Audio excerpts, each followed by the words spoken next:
기록할 한 절 말씀입니다. 다 같이 읽습니다. 시작. 오직 성령이 너희에게 임하시면 너희가 권능을 받고 예루살렘과 온 유대와 사마리아와 땅끝까지 이르러 내 증인이 되리라 하시니라. 아멘.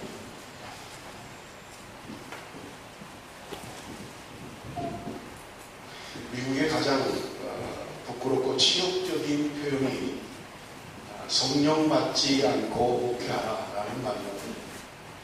목사가 목회를 하면서 성령 받지 않고 목회하라 하는 말이 가장 부끄러워, 가장 치욕적인 그런 욕이라고 합니다.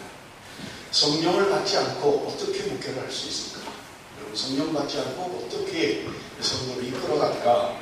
아무리 생각해도 성령 받지 않으면 너무너무 힘들 것 같고 그 목회는 세상적인 목회가 될 것은 불보듯 뻔합니다.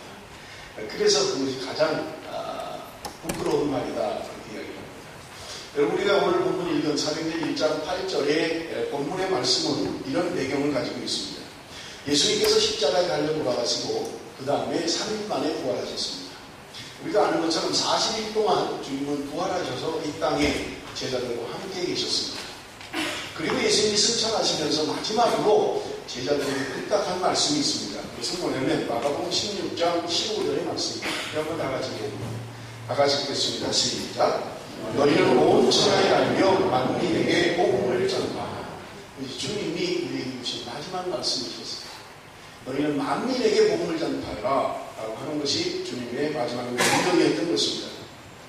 그러기 위해서 우리가 복음을 땅끝까지 전하기 위해서 먼저 해야 될 것이 있는데 성령을 통해서 능력을 받아야만 한다고 말씀하고 있는 것입니다. 사도행전 1장 4절에서 5절 다 읽지 않았습니다만 앞에 4절에서 5절까지 본문의 내용을 보면 예루살렘을 떠나지 말고 내게 들은 바 아버지의 약속하신 것을 기다리라. 요한은 물로 세례를 베풀었으나 너희는 몇 날이 못되어 성령으로 세례를 받을 것이다. 이렇게 예수님께서 말씀하셨습니다.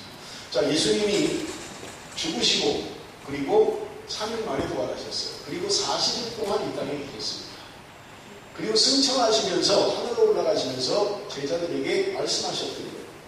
너희들은 이 성을 떠나지 말고 예루살렘을 떠나지 말고 너희들이 능력을 입을 때까지 이 성으로 물러라 이렇게 말씀하셨던 것입니다. 그러면서 하시는 말씀이 성령으로 세례를 받게 될 것이다 이렇게 말씀하셨어요. 역사적으로 우리가 이미 지난 시간이기 때문에 예수님이 그렇게 말씀하신 지 아무리 길게 잡아도 열흘 만에 우리는 오순절 성령 강림 사건을 너무나 잘 알고 있습니다. 사도행전 2장에 나타난 성령으로 말미암아 그들이 충만케 되는 사건이 사도행전 2장에 기록되어져 있는데 그것이 바로 오순절날 이루어졌다 그렇게 말씀하고 있는 거예요. 예수님이 예루살렘으로 올라가셨잖아요. 그것은 6월절을 지키기 올라가셨습니다. 6월절이 끝나고 나면 49일이 지나고 나면 오순절이 되는 거예요. 그러니까 예수님이 이 땅에 죽으시고 부활하시고 40일 동안 계셨다면 적게 잡는다면 5일에서 6일, 많이 잡는다면 10일 그 안에 여러분 그들은 오순절 성령 강림 사건을 경험을 했던 것입니다. 여러분, 우리가 말씀에 순종하고 말씀대로 살기 위해서 우리는 성령 충만해야 할 것을 성경은 우리에게 말씀하고 있는 것입니다. 그런데 여기 증인이 되라 라고 하는 이 증인이라는 말은 법정적 용어입니다. 여러분, 우리가 증인 선서를 하잖아요. 법정에 가면 증인들이 선서를 합니다. 그것은 내가 본 것, 내가 들은 것 그대로 이야기를 해야 돼요. 거기서 내가 거짓말을 한다든지 제대로 듣지 않았는데 그런 것 같습니다 하는 것은 별 의미가 없어요. 내가 정확하게 들었습니다. 이런 말을 했습니다.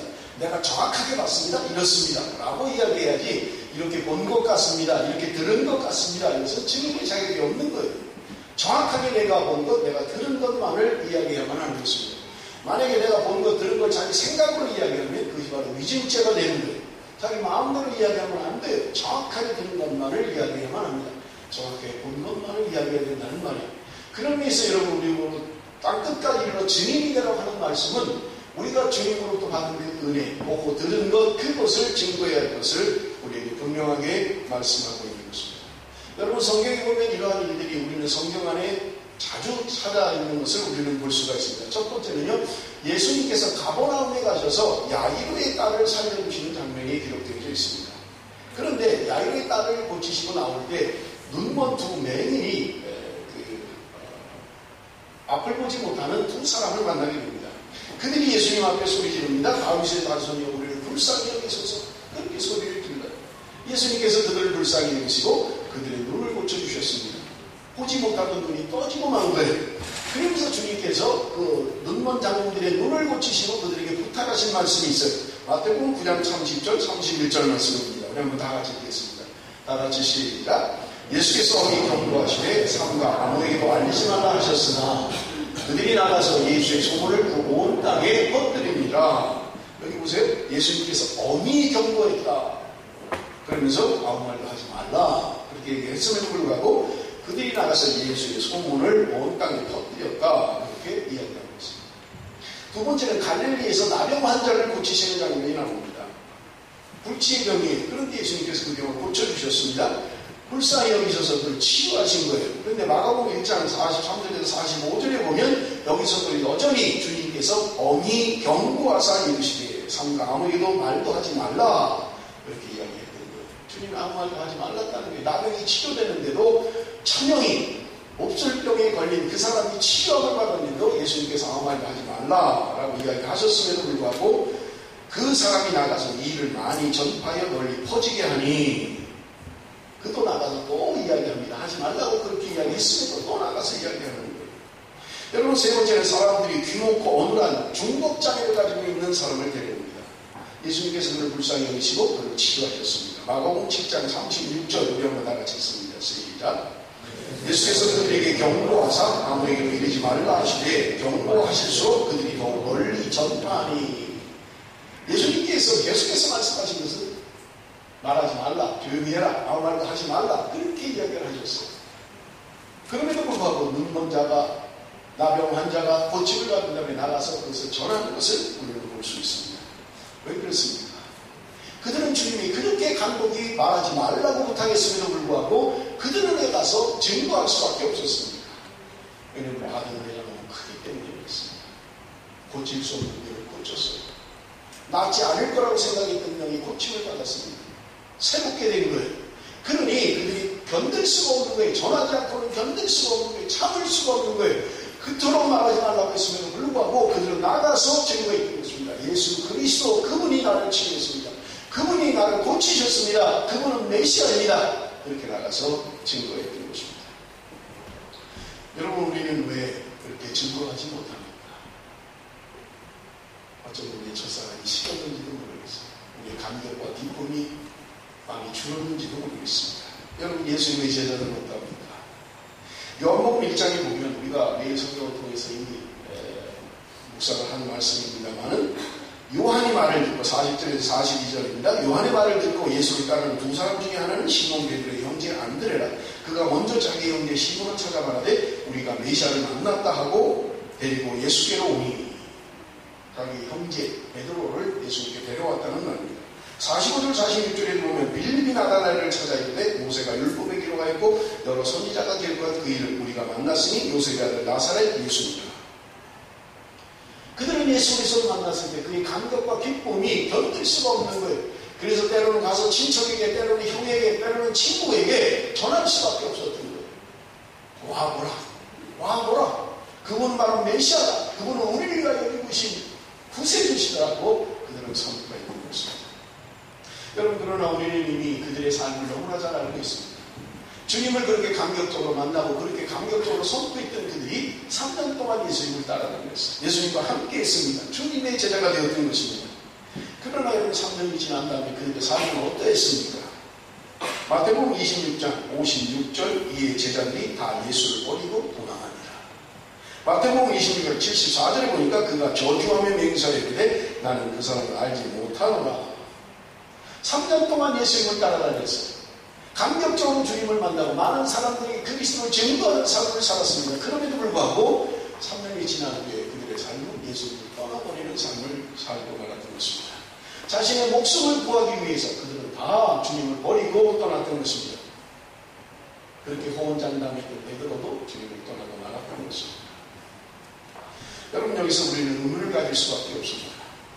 그렇게 헌신했던 제자들이 어떻게 그렇게 쉽게 믿음을 저버렸는가, 그들의 믿음이 무너졌는가 하는 것입니다.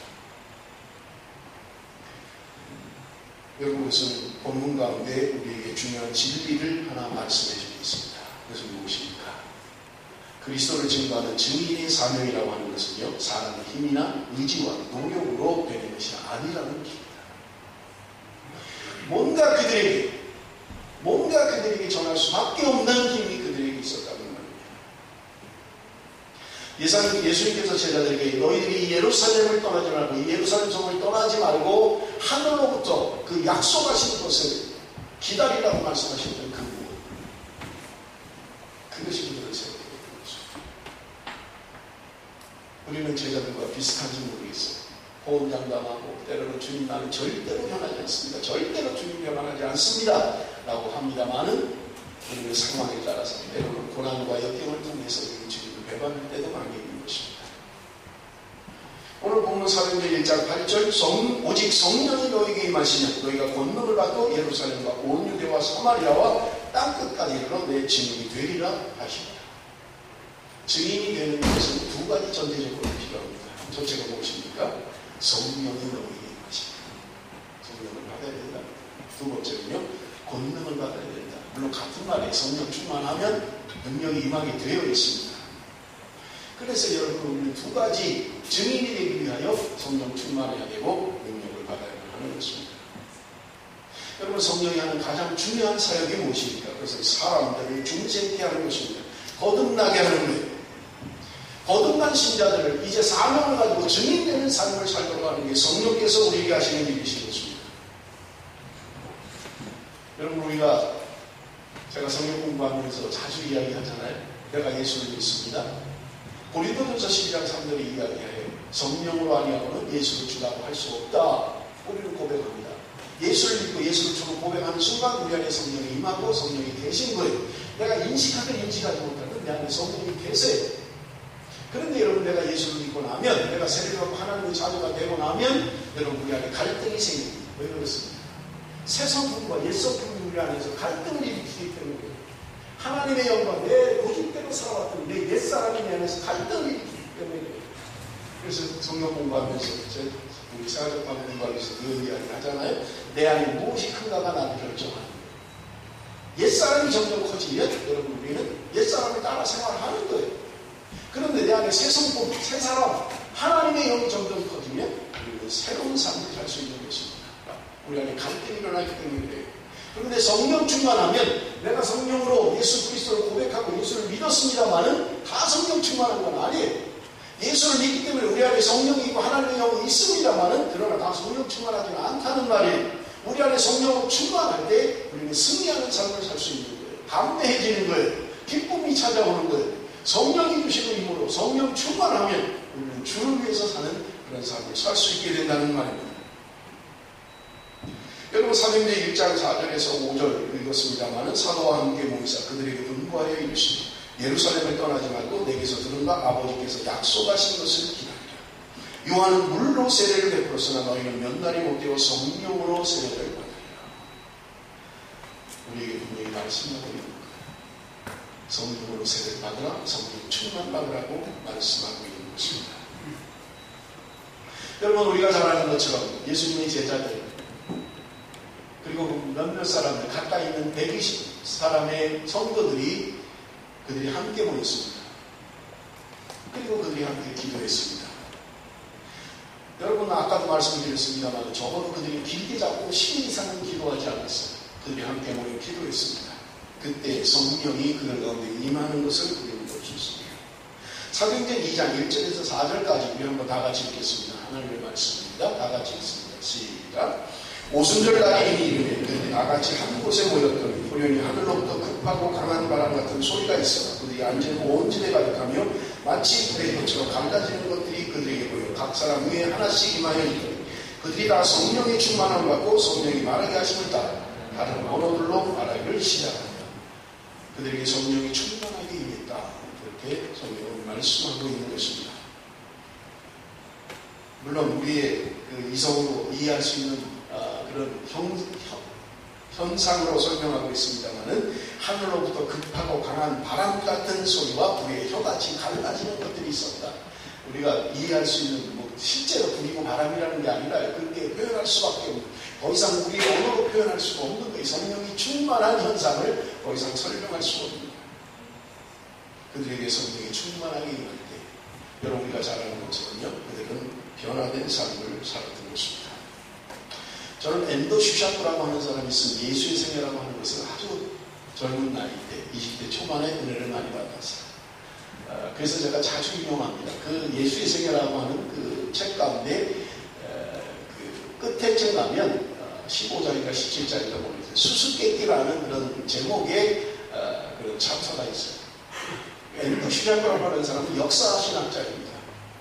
그런데 그가 그 책에서 이야기하고 있는 건 뭐냐면, 어떻게 우리와 다름이 없는 그 베드로 그리고 제자들 결국 주님 앞에 도망갈 수밖에 없고 주님의 십자가 앞에 도망갈 수밖에 없었던 우리와 성격이 비슷한 그런 사람들, 그들이 도대체 무슨 사건이 있었길래 갑자기 그들이 복음을 전하고 한 년 전하고 3,000명 5,000명씩 회개하고 돌아오는 역사가 일어나느냐 하는데, 도대체 무슨 일이, 그 짧은 시간에 도대체 어떤 일이 일어났길래 그들이 완전히 사람이 바뀌어서 이렇게 하나님의 사람으로 변했느냐라고 하는 것을 수수께끼라고 하는 챕터에 기록하고 있습니다. 그것은 바로 그들이 성령으로 충만할 때 그들은 바뀌어졌고 새 사람이 되었고 능력의 사람이 되었다고 이야기하고 있는 것입니다. 사랑하는 성도 여러분, 내 힘으로, 내 의지로, 내 노력으로 신앙생활을 하려고 하면 너무 힘들어요. 그렇잖아요. 새벽기도 하나 하는 것도 쉽지 않아요. 내 힘으로 하려면, 내 노력을 하려면 너무 힘듭니다. 그런데 성령이 임하고 성령 충만하면 누가 하지 않아도 하는 거예요. 고만집 나오라 그랬는데 나오는 거예요. 하나님 앞에 나와서 기도하는 것, 그것이 기쁨인 것을 알기, 누가 하라 말라고 해서 하는 게 아니에요. 무슨 구호로 하는 게 아니에요. 뭐 목사가 나오십시오 하니까 억지로 나오는 게 아니에요. 기도하는 기쁨만큼 다른 것이 없게, 그것을 알기. 새벽을 깨우고 오늘 우리 찬양했잖아요. 내 마음이 확정되고 확정되었다. 새벽을 깨우기로 확정되었다는 말. 내 마음이 확정되었다는 말. 두 번째로 권능을 받아야만 합니다. 여러분, 권능을 받아야 돼요. 여러분, 권능을 받지 않으면요, 우리 대문 밖에도 나가지 못합니다. 용기를 내서 대문 밖에 나가도 말씀을 증거하지 못하는 거예요. 제가 일부 예배 때도 말씀을 드렸습니다만 2012년을 보내고 2013년을 맞으면서 담임 목사로서 부족한 것들이 있어요. 우리 교회가 좀 이런 걸 좀 더 했으면 좋았을 텐데 이걸 못했고, 그것이 뭐냐면 전도예요. 제가 2011년을 마감하고 2012년을 맞으면서도 똑같은 소리를 했어요. 우리 교회가 복음을 전하는 교회, 나가서 증거하는 교회, 그런 교회가 좀 됐으면 좋겠습니다. 여러분, 2012년 한 해 동안 얼마나 복음을 증거하셨습니까? 여러분이 삶 가운데 얼마나 복음을 전하는 삶을 사셨습니까? 어떤 절규의 전도의 열매가 있으십니까? 여러분, 우리 교회가 이런 부분에 부족해요. 전도하는 일에 부족합니다. 우리 교회 성도들이 다 복음을 전하는 증인이 되었으면 좋겠어요. 그저 구호에 그치는 것이 아니라 땅끝까지 증인되는 교회, 땅끝까지 증인되는 성도, 구호가 아니라 우리의 삶 가운데 우리의 삶의 우선순위가 복음을 전하는. 여러분, 그렇지 않다면요, 우리의 교회는요, 유람선이 되고 합니다. 유람선이 되고 합니다. 관광이나 다니는 유람선이에요. 여러분, 우리 교회는 유람선이 아니라 구원선이 되어야만 하는 것입니다. 복음을 전하는, 한 영혼에 대한 부담감을 가지고 복음을 전하는 구원선이 되어야지 유람선이 되면 안 돼요. 교회는 그저 놀러 다니는 게 아니에요. 배 타고 구경 다니는 것이 아니라 생명을 걸고 한 영혼을 향하여 복음을 외치는, 여러분, 그러한 교회가 될 때 하나님의 쓰임받는 교회가 될 것입니다. 여러분, 이 땅에 수많은 교회들이 있어요. 수많은 교회가 있습니다. 여러분, 이 교회가 유람선이 되어버린다면 주님을 선포하실 것입니다. 여러분, 우리는 구원선이 되어만 하는 것입니다. 여러분, 사도행전 8장에 보면 우리가 잘 아는 것처럼 사도행전 2장에 그들이 성령 충만하고 오순절 성령 감동 사건 이후에 그들은 예루살렘에 나가서 복음을 전하기 시작합니다. 3,000명, 5,000명씩 회개하고 돌아옵니다. 예루살렘 교회가 대형 교회가 돼요. 그런데 사도행전 8장에 보면 환난의 피바람이 불어닥칩니다. 야고보가 가려가서 순교합니다. 헤롯이 사람들의 눈치를 봐요. 그런데 사람들이 잘했다고 칭찬하는 거예요. 그러니까 대대적으로 기독교를 핍박하고 박해하기 시작합니다. 그때 사도행전 8장에 보면 그 핍박을 피해서 많은 사람들이 도망가게 됩니다. 다른 나라로 도망을 가요. 그런데 중요한 것은요, 그 도망간 그들이 그곳에서 복음을 전하게 됩니다. 본의 아니게 떠나고 싶지 않았는데 그냥 예루살렘에 머물고 싶었는데, 그런데 환난과 핍박의 바람 때문에 어쩔 수 없이 도망갔던 거예요. 그런데 가서도 그들이 복음을 전합니다. 그곳에 교회가 생겨나기 시작합니다. 복음이 전 세계로 확산되는 교회가 되는 것입니다. 그리고 사도행전 13장에 보면 드디어 안디옥 교회에서 여러분 바울이라고 하는 사람을 이제 선교사로, 바나바와 바울을 선교사로 파송하고 있는 것을 우리는 볼 수 있습니다. 드디어 복음이 세계로 흩어지는, 세계로 전해지는 놀라운 기회가 되는 것을 우리는 볼 수 있는 것입니다. 여러분, 그들이 복음을 전할 때 환영하고 그들을 좋아했던 것은 아니에요. 그들이 가는 곳마다 환난이 있었고 핍박이 있었던 것입니다. 그럼에도 불구하고 그들이 예수 그리스도의 이름으로 많은 병자를 고치고 귀신을 내쫓고 하나님의 능력 앞에 하나님의 전도의 사랑으로 복음을 증거할 때마다 놀라운 능력이 그들과 함께 했던 것입니다. 마치 물이 바다를 덮은 같이 복음은 바다를 건너서 로마를 복음화시켰고요. 그것이 미국으로 건너가서 미국에 복음이 이루어졌던 것입니다. 그 복음이 미국으로 건너간 그 복음이 한국으로 1885년에 한국으로 건너가서 한국이 복음이 되었던 것입니다. 그런데 여러분, 그 복음의 시발이죠. 예루살렘. 그리고 바울이 아시아로 복음을 전하려고 했을 때 마게도냐 환상을 통해서 건너와서 우리를 도우라고 하는 유럽으로 복음의 길이 바뀌어버렸어요. 바울의 개인적인 생각으로는 아시아로 복음을 전하려고 했는데 그 방향을 성령께서 틀어버리신 거예요. 유럽으로 가서 복음을 전했습니다. 유럽이 복음화됐어요. 그런데 여러분 놀라지 마십시오. 지금 그들은 어떻게 되었습니까? 복음의 시발지였던 예루살렘 그리고 유럽, 그들 교회들은요, 예수를 믿지 않습니다. 여러분, 미국이요, 대단히 불행한 나라가 되어버리고 합니다. 한국으로 건너왔습니다. 여러분, 한국이 부흥했어요. 선교사를 2만 명 이상 파송하는 나라가 됐습니다. 그런데 한국은요, 2000년대 들어서면서 퇴락의 길을 걷습니다. 왜 그렇습니까?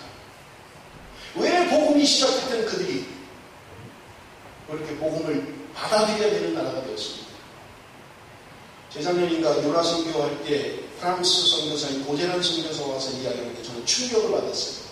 프랑스라고 하는 나라가 미전도 종족이라는 거예요. 1%도 기독교인이 없다는 거예요. 저는 깜짝 놀랐어요. 아니 어떻게 프랑스, 저는요 적어도 90% 이상이 기독교 아니고 캐톨릭이라고 생각했어요. 그런데 1%도 되지 않는다는 거예요. 미전도 종족이라는 거예요. 프랑스를 위해서 기도해야 된다는 거예요. 어떻게 그럴 수가 있습니까? 복음이 그들에게 먼저 들어갔는데, 유럽에게 복음이 먼저 들어갔는데 어떻게 그 나라들이 지금 이렇게 미전도 종족이 될 수가 있습니까? 형식만 남은 거예요. 세속주의의 물결에 완전히 교회가 타락해버리는 거예요. 흥청망청해버리고 만 거예요. 그 원색적인 피 묻은 복음을 상실해버리고 만 거예요. 전에도 말씀드렸습니다. 출애굽기에서 오순절 성령 담임 사건으로 발견한 성령 충만한 그들, 생명을 걸고 목숨을 걸고 복음을 증거했습니다. 예수 믿는 것은 순교당하는 거예요. 예수 믿는 게 발각되면 죽는 거예요. 예수 믿는 게 발견되면 감옥에 가야 되는 거예요. 그럼에도 불구하고 그들은 담대히 생명을 걸고 복음을 증거했고, 그 소수의 무리들로 인해서 로마가 복음화되고 로마가 국교화되었던 것입니다. 그런데 불행한 것은 기독교의 역사는 로마가 국교화되면서부터 타락하기 시작합니다. 교회가 더 이상 복음을 전할 필요가 없었어요. 전도할 필요가 없었어요. 그냥 몰려드는 성도를 관리하기 바빴던 거예요. 더 이상 복음에 힘있는 복음을 전하는 교회가 아니었던 것입니다. 그것이 중세 천년의 기독교의 암흑 시절을 가져오게 하는 것입니다. 교회는 생명력이 있어야 돼. 복음을 전하지 않으면, 피 묻은 복음을 전하지 않으면 교회는 퇴락하게 되어 있고 세상에 물들 수밖에 없고 결국 교회는 유람선으로 전락해버리고 마는 것입니다. 아무리 많이 보여도 유람선이에요. 나가서 복음을 증거하지 않아요. 제가 여러분들의 한 명 한 명에게 좀 물어보면 좋겠어요. 저도 굉장히 부끄럽습니다. 2012년 한 해 동안 몇 사람에게 복음을 증거해 보셨습니까? 한 영혼에 대한 부담감을 가지고 이 멜번 땅에 와 있는 수많은 영혼들, 영어를 못하면 외국 사람 그만두고요, 한국 사람에게라도 복음을 전하는 교회가 얼마나 되냐고 이렇게 살죠. 미국의 리전트 칼리지 선교학 교수인 바레트라고 하는 교수가 세계 복음주의 연구센터의 존슨이라고 하는 그런 사람이 2009년에 발표한 통계입니다. 이거 보세요. 2009년 전 세계 인구는 68억 2,800만 명이라고 보고를 했어요. 이 중에 최대치로라고도 기독교 인구는 가톨릭, 개신교, 정교회 다 포함해도 22억 7,100만 명. 39%, 전 세계 인구의 39%가 기독교 인구라는 게 캐톨릭, 개신교, 정교회 다 포함했어요. 그런데 기독교 인구 가운데 전 세계 인구의 39%인 22억 7,100만의 기독교인 가운데 캐톨릭이 11억 3,400만 명, 48%가 캐톨릭이라는 거예요. 개신교는 3억 9,100만 명, 17%, 독립교회 4억 1,900만 명, 18%입니다. 독립교회하고 개신교를 다 합쳐 35%밖에 안 되지 않아요. 기독교 인구 가운데 캐톨릭이 48%를 차지하고 있습니다. 예배처소, 세계 예배를 드리는 예배처소는 375만 1000개의 예배처소가 있다. 선교사 파송단체는 4,600개인데 파송 선교사는 46만 3,000명이다 라고 보고해드리고 있습니다. 이게 벌써 4년 전의 보고예요. 우리 한국의 1885년 언더우드와 아펜셀라가 한국의 복음을 전개했습니다. 개신교가 이 땅에 들어온 지 128년이 되었습니다. 한국은 세계 역사상 찾아볼 수 없는 복음의 선교의 열매를 맺는 나라입니다. 6만 교회 1천만 성도가 한국 기독교의 공식적인 집계 숫자입니다. 2만여 명의 선교사를 파송했어요. 아멘. 2000년대 들었으면서 말씀드린 것처럼 교회는 세속화되었고 편의주의 현상이 나타나기 시작했습니다. 예수 믿는 그리스도인들이 편하게 예수를 믿기 시작합니다. 무슨 순교니 희생이 이런 거 필요 없다는 거예요. 그냥 얘기해드리는 거예요. 기독교 문화가 되어버리고 말았던 것입니다. 벙어리 신자만 들고 있는 것입니다. 1년 동안 한 번도 복음을 전하지 않는 벙어리 신자만 들어가고 있는 것입니다. 오래된 신자일수록 전도에 대하여 두려움을 가져 기피하고 있습니다. 그러면서 그들은 말합니다. 이제 말로 전도하는 시대는 지나갔습니다. 말이나 못하면 참 좋겠어요. 그럼 말하면 전도로 지나갔으면 그러면 행동으로 보여줘야 될 거 아니에요. 삶으로 보여줘야 될 거 아니에요. 왜 한국 교회가 안 믿는 사람들로부터 지탄을 받고 있습니까? 말 때문입니까? 행동이 없어서 그래요. 삶이 없어서 그래요. 성경은 우리에게 분명하게 얘기합니다. 전도에 미련한 것을 통해서 하나님이 구원 얻기를 원하신다. 구원받는다를 찾으신다는데 전도에 미련한 것은 무엇입니까? 우리가 손가락질하는데 전철에서 전도하고 그저 사람들에게 예수 천당 전환 저렇게 꼭 전해야 되는가? 저렇게 꼭 예수를 믿게 해야 되는가? 우리가 욕하는 그 전도에 미련한 것을 통해서 하나님 구원 얻게 한 자를 찾으시겠다는 것입니다. 지난 금요일날 우리 사단의 전략이라고 하는 것을 여러분 동영상을 보셨죠. 현대인들에게 피곤하다, 짜증난다, 스트레스 받았다. 뭐가 그렇게 바쁜지 모르겠어요. 뭐가 그렇게 바쁜 게 사단의 전략이라고. 바쁘게 만드는 게 정신없이 만드는 거예요. 주님을 생각할 시간도 없어요. 말씀을 펼 시간도 없어요. 정신이 없는 거예요. 정신없이 바빠요. 그리고 피곤하고 짜증나요. 성경일도 프로젝트 여러분, 우리 10년을 걸려서 얼마나 잘 진행되고 있습니다. 하나님 말씀을 펴십시오. 하나님 말씀을 펴셔야 하나님 말씀하십니다. 하나님 말씀을 다 듣는 하나님이 입을 닫으십니다. 말씀을 펴셔야 말씀을 읽으셔야 돼요. 예수를 오래 믿으신 분들 말씀을 읽으셔야 됩니다. 사도행전 1장 8절 우리 한번 다시 한번 읽습니다. 오늘 우리 주신 말씀 다시 한번 읽습니다. 시작.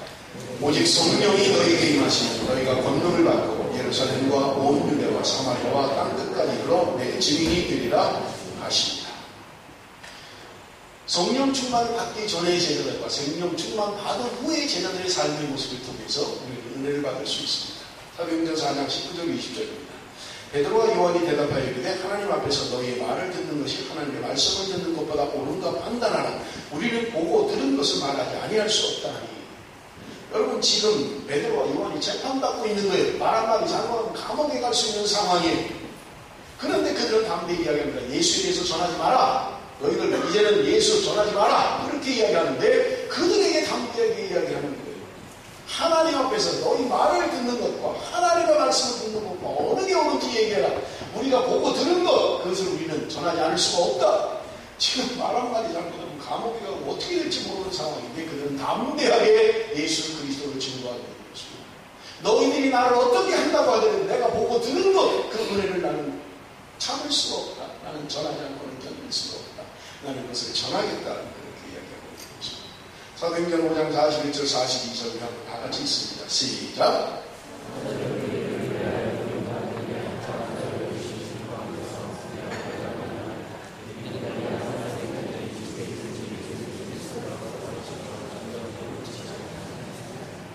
사도들은 그 이름을 위하여 능욕받는 일에 합당한 자로 여기심을 기뻐하면서 무슨 말이에요? 예수 믿는 것 때문에 지금 핍박이 있다고요. 고난이 있어요. 세상에서 왕따를 당합니다. 비웃어요. 그런데 그것을 기뻐했다고 이야기하고 있는 거예요. 그렇게 여김받는 것을 기뻐했다는 거예요. 내가 능욕받는 것, 예수 그리스도 때문에 핍박을 받는 것, 그것 때문에 기뻐했다는 거예요. 왜 그렇습니까? 내가 정상적인 그리스도이구나. 내가 정말 그리스도이구나. 그래서 사람들이 나를 핍박하고 나를 고난을 주고 나를 힘들게 하는구나. 감사합니다. 아멘. 기뻐합니다. 오늘 주를 찬양합니다. 정신 나간 사람이죠. 세상에 이런 사람이 어디 있겠습니까? 근데 있다고요. 내가 지금 핍박받는 것 예수 그리스도의 이름 때문에 내가 그리스도인이라는 것 때문에 어려움을 당하고 핍박당하고 손해를 보고 불이익을 당함에도 불구하고 그것을 기뻐하는 거예요. 억지로 참아내고 억지로 그냥 화가 나는 거 억지로 견디는 것이 아니라 기뻐하는 거예요. 사람이 나를 이렇게 핍박하는 것을 보니 나는 적어도 정상적인 그리스도인 제정신이 아닌 사람들이죠. 그들이 날마다 성전에 있든지 집에 있든지 예수는 그리스도라고 가르치기와 전도하기를 그치지 아니했다.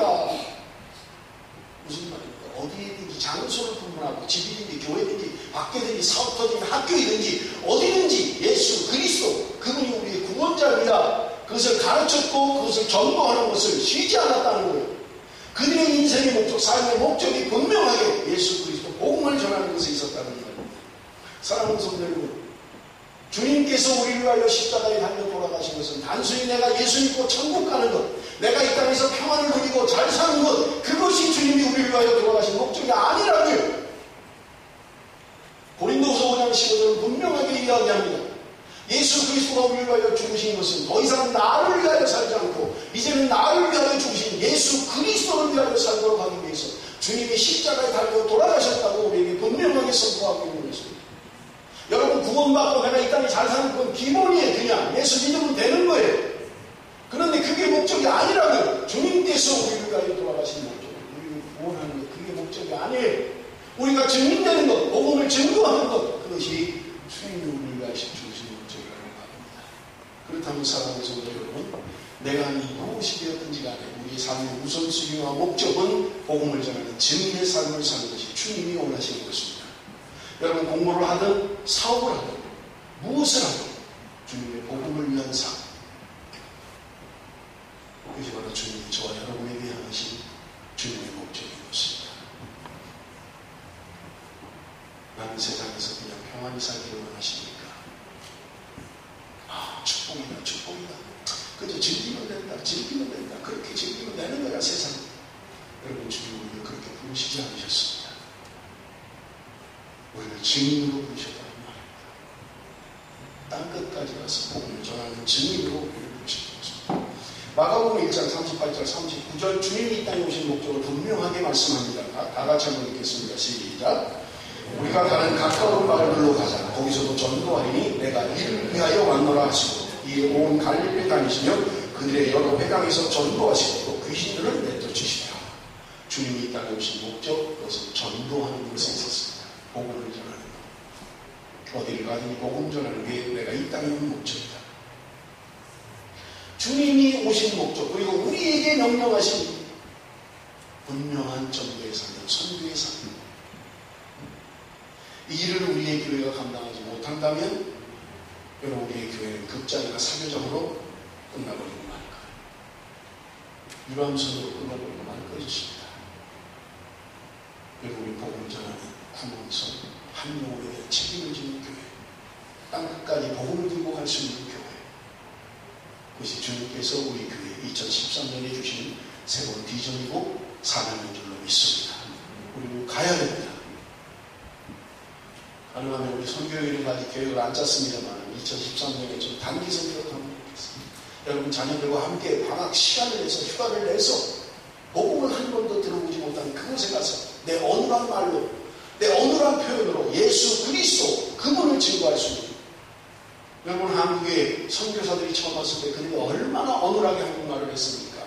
말도 되지 않는 억양과 말투로 예수 믿으세요 하는 그 한마디 예수를 믿고 한국교회가 1천만 성도를 가진 선교 대국으로 성장을 했습니다.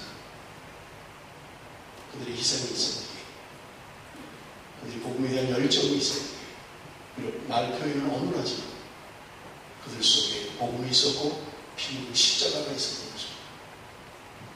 난 아직 준비가 안 됐습니다. 유치하게 해야 되고, 아니에요. 여러분 2013년에는 어린아들의 손을 잡고 어린딸의 손을 잡고 여러분 복음을 한 번도 들어보지 못한 그 불모지로 가서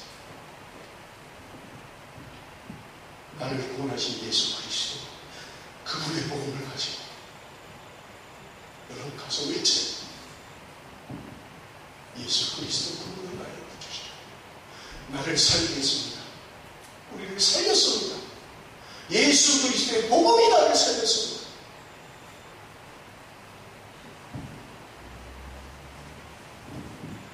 우리는 주님을 대하여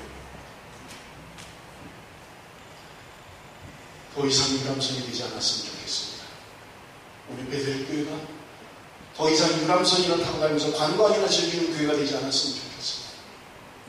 여러분이 속해 있는 학교에서, 여러분의 사회 현장에서, 여러분의 가정에서 그들이 어디 있든지 복음을 전했던 것처럼 우리도 가서 전해야 합니다.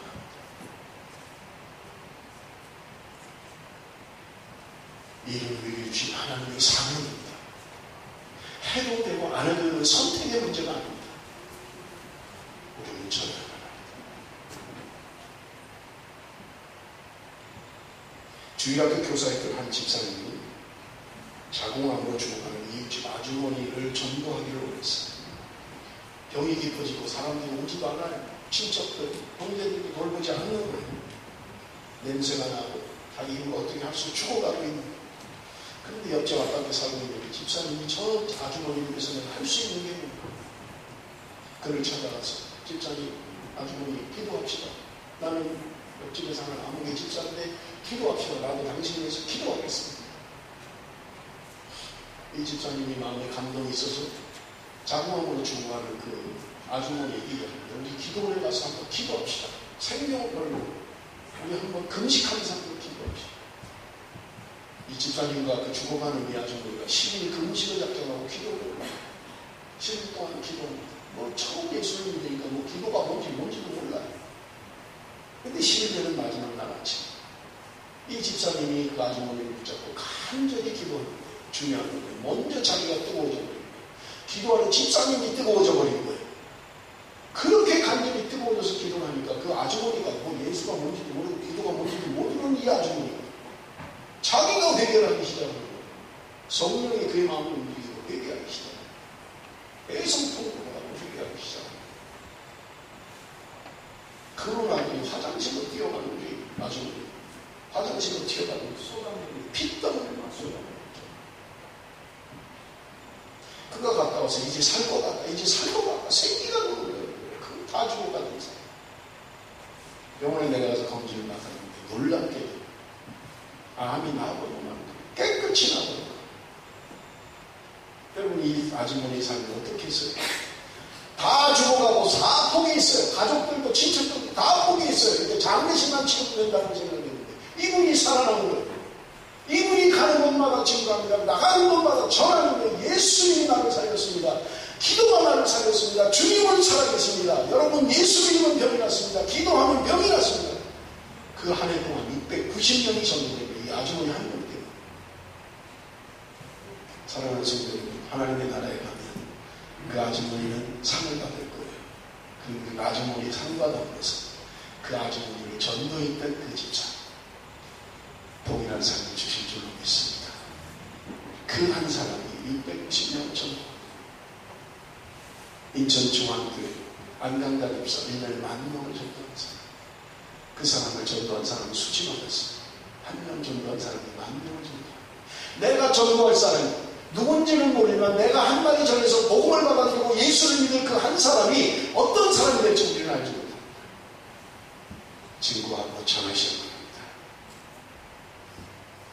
사랑하는 성도 여러분, 주님께서 우리가 그렇게 앉아있기 원하지 않으십니다. 일어나라고 말씀하십니다. 가서 증거하라고 말씀하십니다. 우리의 모든 목적이, 모든 관심이 복음을 전하는 것이 있으면 좋겠습니다. 공부를 하든 학교를 다니든 사업을 하든 직장생활을 하든 여러분 무엇을 하든 우리의 최고의 관심사, 나의 최고의 목표, 최고의 목적, 복음 전하는 것. 땅끝까지 증인되는 사람, 땅끝까지 증인되는 교회. 그것이 주님이 우리에게 원하시는 사람인 것입니다. 말씀을 드리겠습니다. 우리는 성령 충만 받아야만 삽니다. 성령 충만해야 능력이 나타납니다. 성령 충만해야 땅끝까지 증인이 될 수가 있는 것입니다. 사랑하는 성도, 올해는 가십시다. 우리 일어나서 가십시다. 가서 전합시다. 그것이 온중일든 그것이 말이 통하지 않는 사람들에게 갑시다. 말 한마디 배워서 가면 되잖아요. 많이 배울 필요가 뭐가 있겠어요? 한국의 선교사들이 와서 그들의 희생과 그들의 수고와 그들의 열정, 한국이라는 사회를 선교 강국으로 만들어준 것입니다. 기독교의 나라가 만든 것. 여러분, 내가 전하는 복음이 주님이 우리에게 부탁하신 것입니다. 주님이 승천하시면서 마지막으로 우리에게 부탁하신 위임령이신 것입니다. 땅끝까지 가서 복음을 전하라. 내가 너를 그것을 위해서 부탁한다. 내가 너를 그것을 위해서 십자가에 죽었고 너를 하나님의 자녀로 만들었다. 세상 가운데서 그렇게 즐기고 살라고 너를 부른 게 아니라고 주님이 분명하게 말씀하고 있는 것입니다. 사랑하는 성도 여러분, 2013년 땅끝